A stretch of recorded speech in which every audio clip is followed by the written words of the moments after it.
Welcome everybody to Extreme Off-Road Silly Bills, and today we're dealing with the 2020 Jeep Gladiator Rubicon. Now this has 1,356 horsepower, 1,021 pounds-feet of torque from a 7.5 litre twin turbocharged V8 engine, and the car itself now weighs 4,118 pounds.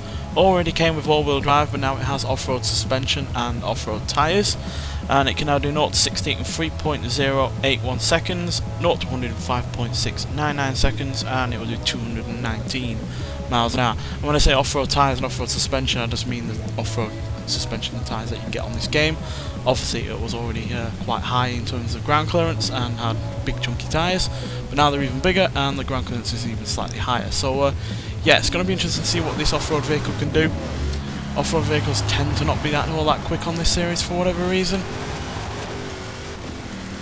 which is obviously not what you'd expect. You'd expect, you know, to be the quickest, but yeah, I don't think we actually have what you'd consider an off-road vehicle in the top 10.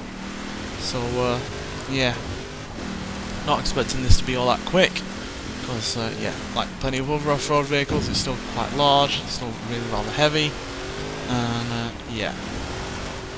It's got a lot of power now, it's still got a lot of weight to lug around as well, so kind of to offset some of that additional power that it's been given. It's still got way more power than it had originally, more than 1100 horsepower, well, nearly 1100 horsepower extra. So yeah, big ask for this vehicle to deal with all that extra power and torque. From a much larger engine as well, because it only had a naturally aspirated V6 engine, 3.6 litres in size. So yeah, and it was, yeah, obviously had no turbos, like I said, no naturally aspirated. So 2 extra cylinders, way more cubic capacity, and 2 turbos added on, meaning, yeah, imagine the engine is far heavier up front than it was originally. But at the end of the day, it did have all-wheel drive standard. It is meant for going off-road. Can deal with the rough stuff, so maybe, just maybe, this will be one of the few that is actually rather quick. He's keeping up some decent rate of speed.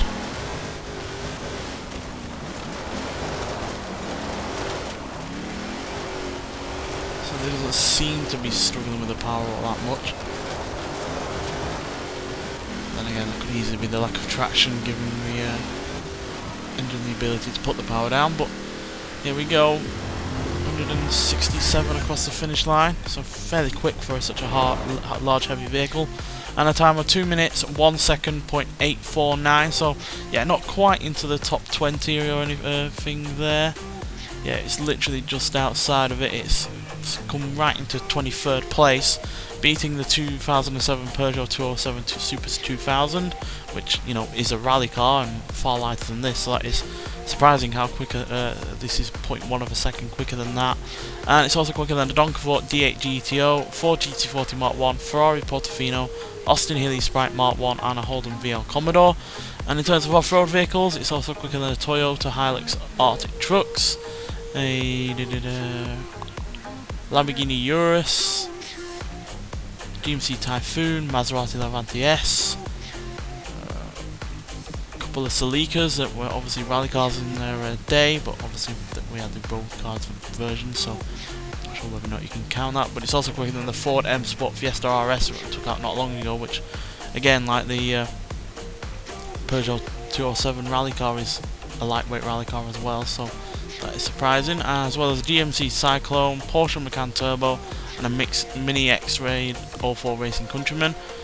But it is slightly slower than the Pontiac Firebird that we took out in the previous episode, I think that was, as well as a Chevrolet Camaro Z28, Hot Wheels 2 Jets, as well as other off-road vehicles like the Toyota Land Cruiser Arctic trucks, Hoonigan Ford Bronco, and yeah, they're the only other 2 off-road vehicles in that top 20, to be honest. So yeah, not bad. I think it's pretty much 3rd fastest off-road vehicle, well, or the vehicle that you could class as off-road being in the on this series so far. So that is not bad at all, especially considering it's still well over £4,000, dealing with a lot more power and torque than it ever had before, and yeah, also speeds that it really wasn't meant for before either, because yeah, this car in stock only had a top speed of 129 miles an hour, and we're obviously going way quicker than that at times. So yeah, surprising how quick it is considering all of the aspects that were going against it, but yeah, the fact it's a great off-road vehicle certainly helped.